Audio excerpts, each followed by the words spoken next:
Social মিডিয়ায় রাঙ্গামাটির ভ্রমণ পাহাড়ের মেঘের ছবি দেখে আমরা সবাই মুগ্ধ হই।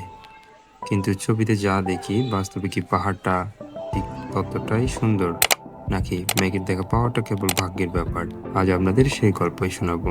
মেঘের সাথে দেখা করার প্রবল ইচ্ছে নিয়ে আমরা রাত ঠিক ৩টায় কাপ্তাই থেকে রাঙ্গামাটির উদ্দেশ্যে একটা সিএনজি নিয়ে রওনা হই। শুনশান নীরব রাস্তা পাড়ি দিয়ে ভোর ৫টার দিকে আমরা পৌঁছাই পাহাড়ের পাদদেশে। এরপর শুরু হয় আমাদের প্রায় ১ ঘন্টার রোমাঞ্চকর ট্রেকিং। যখন পাহাড়ের চূড়ায় উঠলাম, তখনও সূর্য ওঠেনি, চারপাশে শুধু ঘন কুয়াশা আর হিমেল হাওয়া।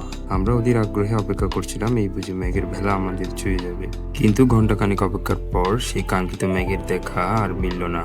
প্রকৃতি সেদিন আমাদের নিরাশ করেছিল, তবে ফেরার পথ ছিল অসাধারণ। পাহাড়ের সেই মেঠো পথ আর ভোরের স্নিগ্ধতা আমাদের ক্লান্তি ভুলিয়ে দিয়েছিল।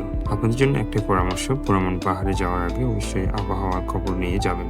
কোন সময় মেঘ দেখা যাওয়ার সম্ভাবনা বেশি, সেটা জেনে না গেলে আমাদের মতো আপনাদের ভ্রমণটা বিতে যেতে পারে। বিতে যেমনই হোক, ভ্রমণ সবসময় নতুন কিছু শেখায়।